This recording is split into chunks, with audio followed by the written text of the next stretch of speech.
নমস্কার, আমার গল্প পাঠ আসরে আপনাকে স্বাগত জানাচ্ছি। পড়ে শোনাচ্ছি সুনীল গঙ্গোপাধ্যায়ের প্রথম আলো উপন্যাসের প্রথম খণ্ডের পঞ্চদশ পর্ব। মহারাজ বীরচন্দ্র মাণিক্য তাঁর পাটরানীর মৃত্যুশোকে তীর্থ করতে গেলেন বৃন্দাবনে। রাজাদের শোকের বহর বোঝা যায় শ্রাদ্ধের আড়ম্বর দেখে। মহারানী ভানুমতী সৌভাগ্যবতী। তাঁর শ্রাদ্ধের অনুষ্ঠান হলো দু জায়গায়, রাজধানী আগরতলায় এবং বৃন্দাবনের পুণ্যস্থানে। রাজকোষ থেকে খরচ হলো 1,00,000 টাকা। আর কোনো রানের পারলৌকিক কাজের জন্য এই বিপুল অর্থ ব্যয় কল্পনাই করা যায় না। ত্রিপুরার অনুষ্ঠানে বীরচন্দ্র সারা দিন অভুক্ত থেকে যজ্ঞ করেছেন। তাঁর চক্ষু দুটি অশ্রু সজল। ব্রাহ্মণদের বস্ত্র, স্বর্ণখণ্ড ও 100 গোবৎস দান করেছেন। সবাই ধন্য ধন্য করেছে রাজার নামে। বৃন্দাবনে এসে মহারাজ 1,500 ব্রাহ্মণকে ভোজ দিয়েছেন। এত বড় শ্রাদ্ধবাসর এখানকার মানুষ বহুদিন দেখেনি। অনেকে বলাবলি করতে লাগলো, অত দূর থেকে এসে ত্রিপুরার রাজা জয়পুরের রাজাদেরও টেক্কা দিয়েছেন। তবে বৃন্দাবন ঠিক শোক প্রকাশের উপযুক্ত স্থান নয়। নাম মাহাত্মেই অনেক কথা মনে পড়ে। আকাশে কাজল বর্ণ মেঘ দেখে মনে পড়ে এক বংশীধারী চিরকিশোরের কথা। যমুনার তরঙ্গে ভেসে ওঠে চিরকালের প্রেমিকা রাধার মুখচ্ছবি। সেই রাখালের দল ও গোয়ালিনীরা আর নেই বটে, কিন্তু বাতাসে কান পাতলে যেন শোনা যায় তাদের গান ও কলহাস্য। বৃন্দাবনের পথের ধুলোতেও ছড়িয়ে আছে রাধাকৃষ্ণের স্মৃতি। বীরচন্দ্রের কবি মন উতলা হয়ে ওঠে। মহারাজ আরও কয়েকটি তীর্থদর্শনে যাবেন ভেবেছিলেন, কিন্তু তড়িঘড়ি ফিরে এলেন ত্রিপুরায়। রাধারমণ ঘোষ, ধনঞ্জয় ঠাকুর, নরধ্বজ সিংহ প্রমুখ কয়েকজন ঘনিষ্ঠ পারিষদকে ডেকে ব্যক্ত করলেন তাঁর হৃদয়ের বাসনা। তিনি কুমারী মনমোহিনীকে অবিলম্বে বিয়ে করতে চান।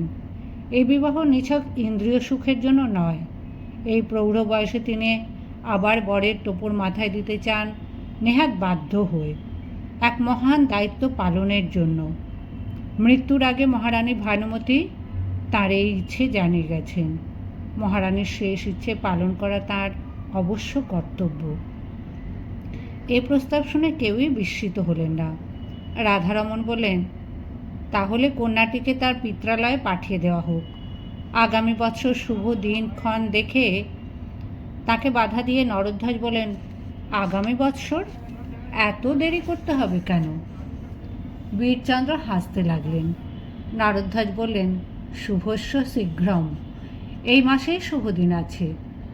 ধনঞ্জয় ঠাকুর চুপ করে রইলেন। তিনি জানেন এই বিবাহের প্রধান উদ্যোক্তা নরধ্বজ। মহারাজ বীরচন্দ্র ইচ্ছে করলেই মনমোহিনীকে কাছুয়া হিসেবে অন্তঃপুরে রাখতে পারতেন, কিন্তু তিনি ওই মেয়েটিকে বিবাহের স্বীকৃতি দিচ্ছেন নরধ্বজের চাপে। নরধ্বজের মৃতা ভগিনীর কন্যা এই মনমোহিনী। বীরচন্দ্র বললেন, তোমরা বাঙালি বাবুদের রীতিনীতি জানো না। ওদের পরিবারে কেউ মারা গেলে 1 বছর কালাশৌচ চলে।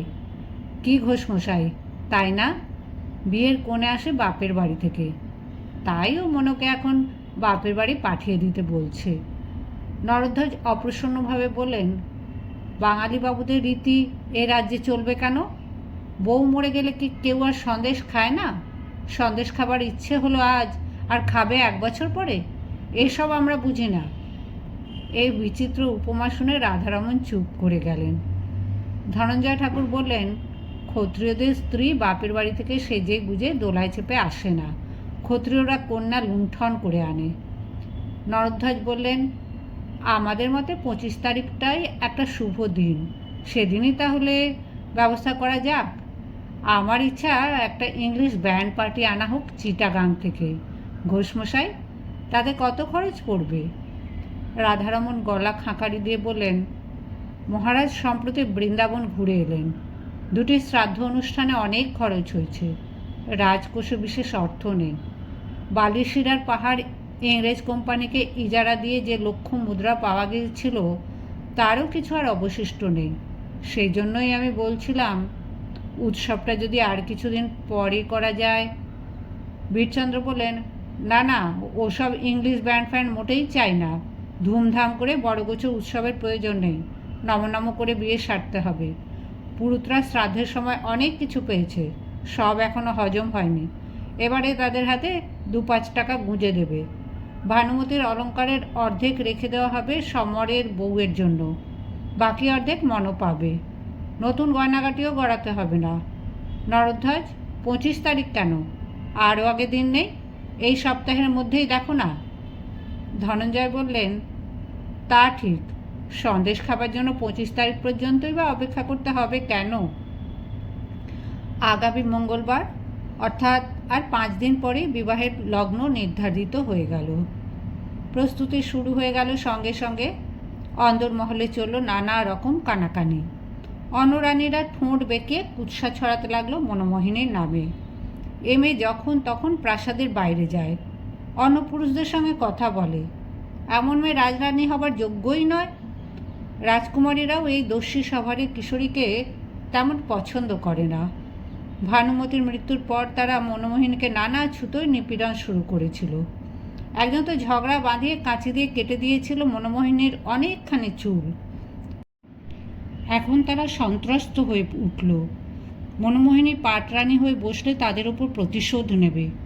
বিয়ের পর অন্তত 6 মাস এই অল্প বয়সী রানী মহারাজের প্রিয়তমা হয়ে তো থাকবেই। মনোমোহিনী অবশ্য এই সংবাদ শুনে কোনো ভাবান্তর দেখালো না। সে আগেরই মতন ধেই ধেই করে যেখানে সেখানে ঘুরে বেড়ায়।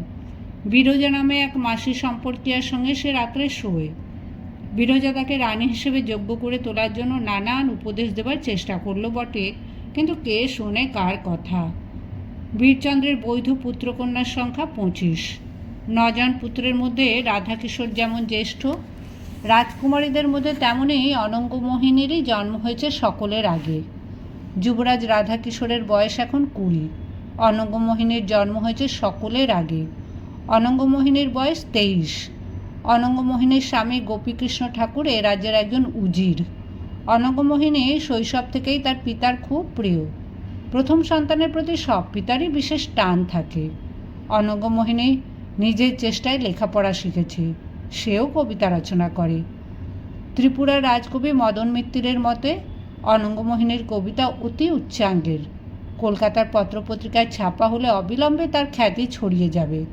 কিন্তু অন্তপুরের এক বধূর কবিতা মুদ্রিত হলে কেরানি ভবঘুরে সাধারণ 5 পেঁচি ধরনের লোকও পড়ে ফেলবে। এ যে অকল্পনীয় ব্যাপার। বেআব্রু হতে আর বাকি থাকলো কি? অনঙ্গমোহিনীর কবিতায় এখানকার অতি ঘনিষ্ঠ 2-4 জনই শুধু পড়ে। তার বাবা একজন উৎসাহী সমজদার। অনঙ্গমোহিনীর স্বামীর সঙ্গে অন্য বাড়িতে থাকলেও রাজপ্রাসাদে প্রায়ই আসে। এখানে তার নিজস্ব কক্ষটি অন্য কেউ দখল করতে পারেনি।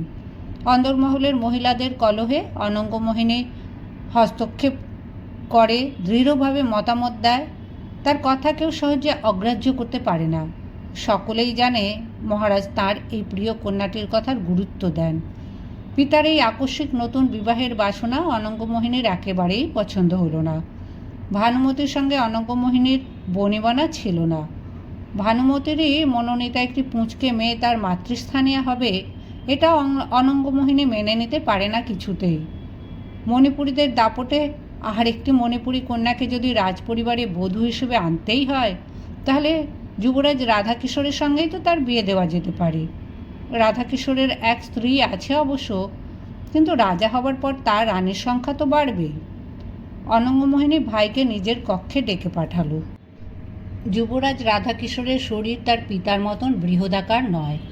তার মেজাজেও সেরকম দার্ঢ্য নেই, মাঝারি ধরনের গরম। এই বয়সেই তার মস্তিষ্ক ধীর স্থির। বিনীত স্বভাব ও নম্র বাক্যের জন্য সকলেই তাকে পছন্দ করে। গত 1.5 মাস মহারাজার অনুপস্থিতিতে মন্ত্রীদের সঙ্গে নিয়ে সে যে অতি বিচক্ষণতার সঙ্গে রাজ্য চালিয়েছে, সে কথা মহারাজ নিজেও স্বীকার করেছেন। একটি বেতের তৈরি বেশ চওড়া চেয়ারে বসে আছে অনঙ্গমোহিনী। জরির কাজ করা শাড়ি পরা, তার মুখখানি গোল ধরনের, কিন্তু 2 চোখে বুদ্ধির দীপ্তি। একটা রূপোর পাত্র থেকে সে শুকনো খেজুর তুলে তুলে খাচ্ছে। ধুতি ও বেনিয়ান পরা রাধাকিশোর সে ঘরে প্রবেশ করতেই অনঙ্গমোহিনী বলল, আয় ভাই, বস। তারপর সে নিজেই উঠে গিয়ে দ্বার বন্ধ করে দিল। রাধাকিশোর বলল, কি ব্যাপার, এত জরুরি তলব? আমি দরবারে যাচ্ছিলাম। অনঙ্গমোহিনী বলল, পরে যাবি। তুই খেজুর খেতে ভালোবাসিস? এই দেখ, কত বড় আরবি খেজুর মির্জা মহম্মদ এনে দিয়েছে ঢাকা থেকে। রাধাকিশোর দুটি খেজুর তুলে নিয়ে মুখে পুরল। অতি উত্তম আরবি খেজুর, কিন্তু তার স্বাদ নেবার পর রাধাকিশোরকে তেমন পুলকিত দেখালো না। অনঙ্গমোহিনী বলল, নে, আরও নে।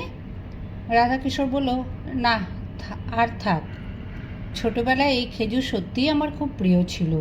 তোমার সঙ্গে কাড়াকাড়ি করে খেতাম, কিন্তু এখন আর তেমন ভালো লাগছে না। ছোটবেলার অনেক কিছুই পরে বদলে যায়। অনঙ্গমোহিনী বলল, এখন তুই কি খেতে ভালোবাসিস রে?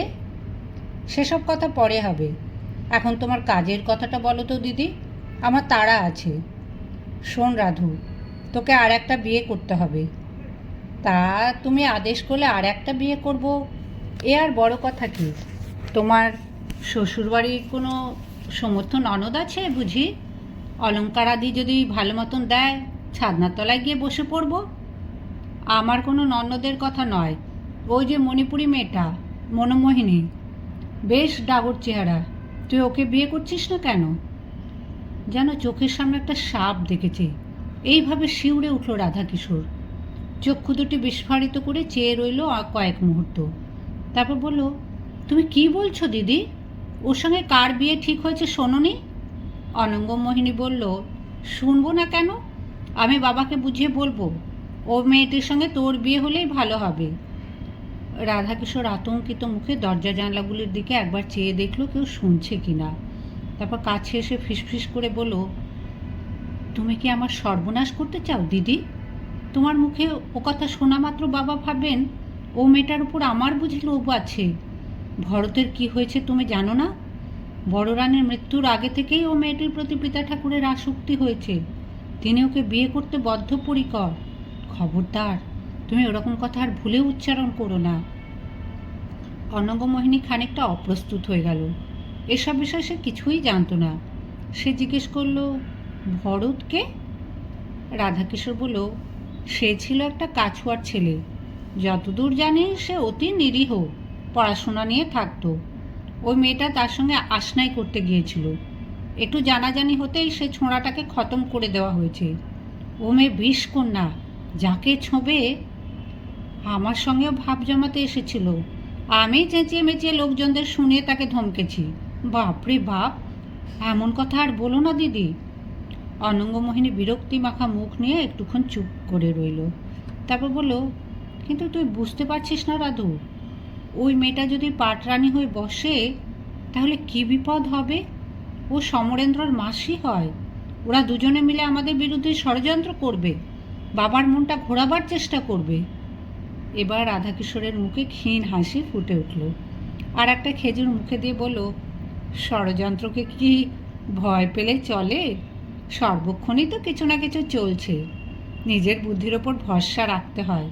তুমি এসব নিয়ে আর উচ্চবাচ্য করো না, বরং পিতা ঠাকুরের এই বিয়েতে খুশির ভাব দেখাও। ভবিষ্যতে কি হয় দেখা যাবে।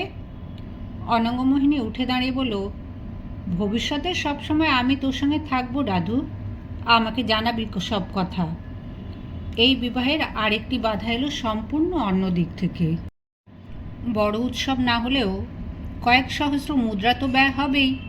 মহারাজার সচিব রাধারমণ ঘোষের সেটাই প্রধান চিন্তা। রাজা রাজরার বিয়ে চুপি চুপি সারা যায় না।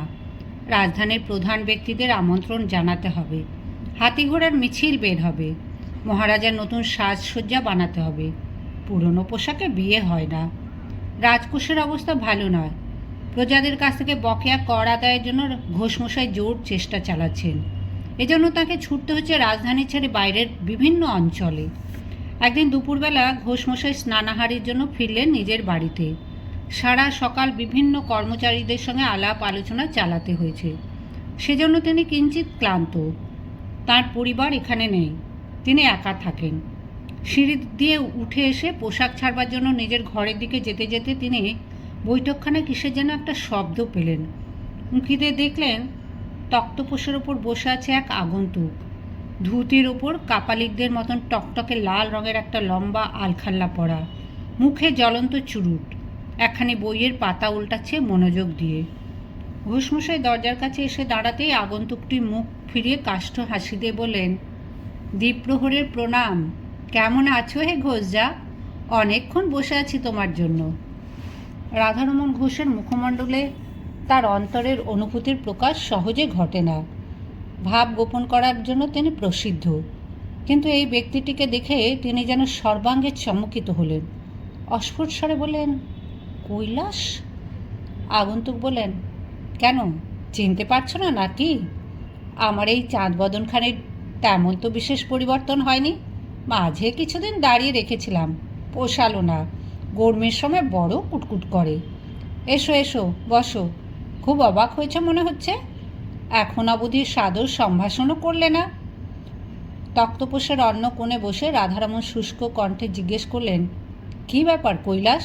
হঠাৎ ত্রিপুরায় এলে কি মনে করে? কৈলাস বললেন, বাহ, পুরনো বন্ধুর সঙ্গে দেখা করতে আসতে পারি না?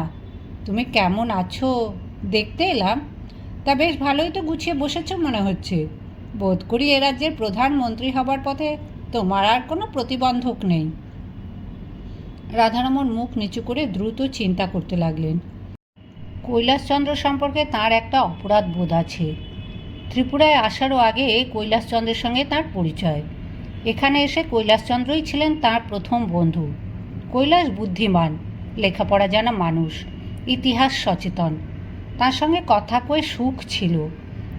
কৈলাসের বাড়ি ত্রিপুরায়, পড়াশোনা করতে গিয়েছিলেন কলকাতায়। তার বাবা গোলকচন্দ্র সিংহ ছিলেন সেখানকার রাজস্ব বিভাগের সেরেস্তাদার। রাজপরিবারের সঙ্গে ওদের পরিবারের অনেক দিনের সম্পর্ক। কলকাতা থেকে ফিরে কৈলাসর রাজস্ব বিভাগে চাকরি পেয়েছিলেন। রাধারমণ ও কৈলাস একসঙ্গে অনেক সময় কাটাতেন। দুজনে এ রাজ্যের বিভিন্ন অঞ্চলে ঘুরে বেরিয়েছেন।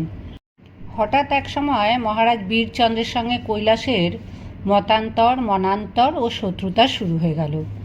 পূর্ববর্তী রাজা ঈশানচন্দ্রের অকাল মৃত্যুর পর তার অন্যান্য ভাইদের কোনো রকম সুযোগ না দিয়েই বীরচন্দ্র সিংহাসন দখল করে নিয়েছিলেন।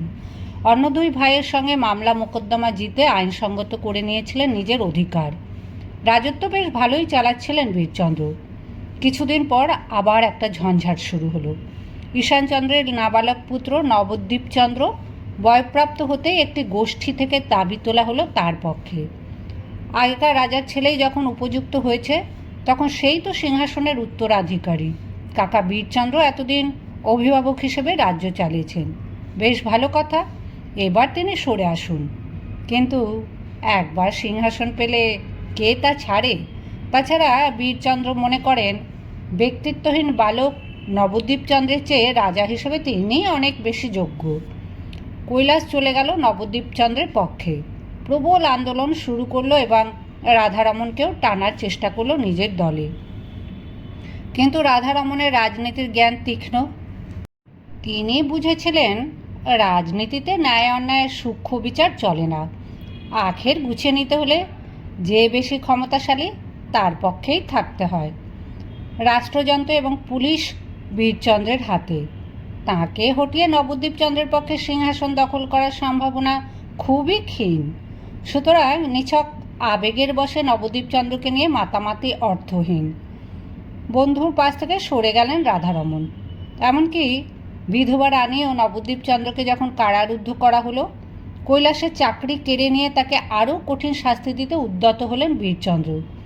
তখনও রাধারমণ প্রতিবাদ না জানিয়ে কিছুই না জানার ভান করে রইলেন। গুপ্ত ঘাতকের হাতে অকস্মাৎ মৃত্যুই ছিল তখন কৈলাসের নিয়তি। কিন্তু যথাসময় ষড়যন্ত্রটি টের পেয়ে কৈলাস এ রাজ্য ছেড়ে চম্পট দিলেন। তাতে স্বস্তির নিঃশ্বাস ফেলেছিলেন রাধারমণ। কৈলাস আবার ফিরে এলেন কোন সাহসে, কোন অস্ত্রবলে বলিয়ান হয়ে? চুরুট টানতে টানতে তাচ্ছিল্যের সুরে কৈলাস বললেন, তুমি ছিলে এক নব্য শিক্ষিত বঙ্গীয় যুবক, এখন হয়েছে এক স্বৈরাচারী রাজার চাটুকার। শেক্সপিয়ার মিল্টন মুখস্থ করেছিলে একদা, এখন বীরচন্দ্রের যাচ্ছে তাই কবিতা শুনে বাহবা দাও। রুশো ভল্টেয়ার পড়েছিলে, এখন সাধারণ মানুষের দুঃখ দুর্দশার দিকে দৃকপাত করো না। বুঝলে হে ঘোষজা, আমি কুমিল্লার দিক দিয়ে ঢুকে রাজধানী পর্যন্ত পদব্রজে এসেছি। দেখলাম গ্রামে গ্রামে সাধারণ মানুষের দারিদ্র্য আরও বেড়েছে। উপজাতীয়রা একবেলা পেট পুড়ে খেতে পায় না, পরনের কপনিও জোটে না।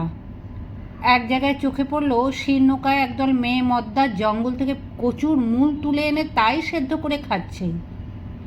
রাধারমণ বললেন, এ রাজ্যের মানুষ চিরকালই তো গরিব। পাহাড়ি আদিবাসীদের অবস্থা নিয়ে কে কবে চিন্তা করেছে? জুম চাষে যে জমি নষ্ট হয়, সারা বছরের খাদ্য জুটতে পারে না, সে কথা কেউ আগে বুঝিয়েছে? আমি আস্তে আস্তে বোঝাবার চেষ্টা করছি। তাদের অবস্থার উন্নতি ঘটাবার জন্য আমি প্রাণপণে চেষ্টা করে যাচ্ছি। কৈলাস বললেন, আস্তে আস্তে মানে? কত আস্তে আস্তে? আমার তো মনে হলো দুর্ভিক্ষ আসন্ন, উজাড় হয়ে যাবে গ্রামের পর গ্রাম। আর এদিকে এক রানীকে মেরে ফেলে তার ছেড়াদ্দে লক্ষ টাকা খরচ করছো তোমরা। বুড়ো রাজা আবার বিয়ে করতে যাচ্ছে এক কচি বাচ্চা মেয়েকে, তাতেও টাকার ছেড়াদ্দ হবে। উৎকট শখে রাজা কিনছেন দামি দামি ক্যামেরা, নিরন্ন শীর্ণ প্রজাদের ছবি তোলাতেই তার আমোদ। শুনলাম মানা ঘরে একটা ন্যাংটো মাগিদের ছবি আঁকা হচ্ছে। এইসব অনাচার ব্যভিচারে তুমি সায় দিয়ে যাচ্ছ? রাধারমণ এবার খানিকটা রাগতভাবে বললেন, তুমি আমার ওপর লেকচার ঝাড়তে এসেছো কৈলাস? রাজা রাজরাদের জীবনযাত্রার ধরন ধারণ পাল্টাবার আমি কে? তুমি পারতে? সিংহাসনে যেই বসুক সেই বিলাসিতায় গা ভাসাবে। তোমার নবদ্বীপচন্দ্র এলেও অন্যথা হতো না। মূর্খেরা বেশি বিলাসী হয়। তবু আমি বলবো, মহারাজ বীরচন্দ্র মাণিক্য একেবারে স্বৈরাচারী নন। অন্যদের পরামর্শ গ্রহণ করেন, প্রজাদের অযথা পীড়ন করেন না, তিনি মদ স্পর্শ করেন না। কৈলাস বললেন, মদ না ছুলেই চরিত্রে শুদ্ধ হয়ে গেল? আমি তো দেখেছি অনেক মদ্যপায়ী বরং উদার হয়। কলকাতার কাগজে তোমার সম্বন্ধে কি বেরিয়েছে তুমি জানো? ত্রিপুরায় এখনও সতীদাহ হয়। গত মাসেই উদয়পুরের কাছে এরকম দুটি ঘটনা একই দিনে ঘটেছে। তুমি রাজার একান্ত সচিব, এ রাজ্যের অতি ক্ষমতাসম্পন্ন ব্যক্তি হয়েও এই বর্বর প্রথা নিবারণ করতে পারোনি? ছি ছি ছি ছি! তুমি ইয়াং বেঙ্গলের বংশধর হয়েও এটা সহ্য করে যাচ্ছ? রাধারমণ বললেন, ত্রিপুরা তোমার দেশ, আমার দেশ নয়। আমি বহিরাগত। এখানকার এইসব কুপ্রথা দূর করার জন্য তুমি কতখানি চেষ্টা করেছিলে? কোন সামাজিক আন্দোলন চালিয়েছ? এই সেদিন পর্যন্ত এখানে কৃতদাস প্রথা চালু ছিল। এখান থেকে ভারতের বহু জায়গায় দাস দাসীও খোঁজা চালান যেত। তোমরা তো সেসব জেনে শুনে মুখ বুঝে থেকেছ। মহারাজকে বুঝিয়ে সুঝিয়ে কৃতদাস প্রথা বন্ধ করার আইন জারি করেছি আমি। হ্যাঁ, গর্ব করে বলতে পারি আমার চেষ্টাতেই সেটা বন্ধ হয়েছে। সতীদাহ বন্ধ করার জন্য আমি বারবার চেষ্টা চালিয়ে যাচ্ছি। মহারাজ এখনও মানতে চাইছেন না, ধর্মীয় প্রথা বলে ভয় পাচ্ছেন, কিন্তু অদূর ভবিষ্যতে আমি সফল হবই, এই তোমাকে বলে রাখলাম। কলকাতার কাগজে যা খুশি লিখুক, না আমার কিছু আসে যায় না। একটু থেমে নিজেকে সংযত করে রাধারমণ আবার শান্তভাবে বলেন, বেলা অনেক হয়েছে, এখন থাক ওসব। কৈলাস, তুমি কি শুধু আমাকে ধমকাতেই এখানে এসেছ, না অন্য কোনো উদ্দেশ্য আছে? কৈলাস ধারালোভাবে হেসে বলেন, এসেছি তোমার এই পেয়ারের রাজার বিয়েটা বন্ধ করতে। তাকে আমি জেল খাটাবো। রাধারমণ বলেন, রাজার বিয়ে তুমি বন্ধ করবে? নিজের ক্ষমতার উপর তোমার অত্যধিক আস্থা দেখছি। আলখাল্লার মধ্যে হাত ঢুকে ভেতরে জেব থেকে একটি লম্বা সাদা রঙের লেফাফা বার করলেন কৈলাস। এক চক্ষু টিপে বললেন, এর মধ্যে কি আছে আন্দাজ করতে পারো? বীরচন্দ্রের মৃত্যু বাণ। ত্রিপুরার সিংহাসনে বসার কোনো যোগ্যতাই যে ওর নেই, তার অকাট্য প্রমাণ আমার হাতে আছে। পেট মোটা রাজা বীরচন্দ্র মাণিক্যকে ছাদনাতলায় যেতে হবে না, তাকে আমি দাঁড় করাবো আদালতের আসামির কাঠগড়ায়। রাধারমণ এক দৃষ্টে চেয়ে রইলেন লেফাফাটার দিকে। কৈলাস বলেন, ওহে ঘোষজা, তোমার এবার এখান থেকে পাট উঠল। নতুন রাজা নিশ্চয়ই তোমার মতন ঘর শত্রু বিভীষণকে রাখবে না। তুমি জিনিসপত্র গোছগাছ শুরু করে দাও, আবার নতুন কী চাকরি খুঁজবে ভাবো। রাধারমণ একটা দীর্ঘশ্বাস ফেলে বলেন, এখানে চাকরি গেলেও যে আমি খেতে পাবো না তা তো নয়, দুমুঠো ভাত জুটেই যাবে। আপাতত আমার ক্ষুধা পেয়েছে বেশ। তোমারও খাবার দাবারের বন্দোবস্ত করতে হবে তো, নাকি তুমি আহারাদি সেরে এসেছো? কৈলাস বলল, খেয়ে আসবো কেন? কায়স্থের বাড়িতে এসে পাত পেরে বসলে ভালো মন্দ জুটে যাবেই, তা কি আমি জানি না? তোমার সেই পুরনো খানসামাটি এখনো আছে? আহা, সে বড় ভালো রাঁধে। রাধারমণ বললেন, বসো, তোমার স্নানের জল দিতে বলি যে। ঘর থেকে বাইরে এসে রাধারমণ একটুক্ষণ স্থির হয়ে দাঁড়িয়ে রইলেন। তারপর দ্রুত নিজের কক্ষে গিয়ে নিয়ে এলেন বড় তালা আর চাবি। বৈঠকখানার দরজাটি টেনে বন্ধ করে বেশ সশব্দে হুড়কোতে তালা লাগাতে লাগলেন। ভেতর থেকে কৈলাস জিজ্ঞেস করলেন, ও কি হে ভোজা, দরজা বন্ধ করছো কেন? রাধারমণ বললেন, তুমি একটু বিশ্রাম নাও, মাথাটা ঠান্ডা করো। তোমার বিশ্রামে যাতে কেউ ব্যাঘাত না ঘটায় সেই জন্য দরজা আটকে দিলাম। তারপর রাধারমণ বাইরের এক প্রহরীকে ডেকে বললেন, তুই এখানে পাহারায় থাক, ভেতরে এক বাবু আছে। যদি দরজা ভেঙে বেরুবার চেষ্টা করে, মাথায় মারিস না, পায়ে মারবি জোরে, 2 পা খোঁড়া করে আটকে রাখবি, প্রাণে মারিস না যেন।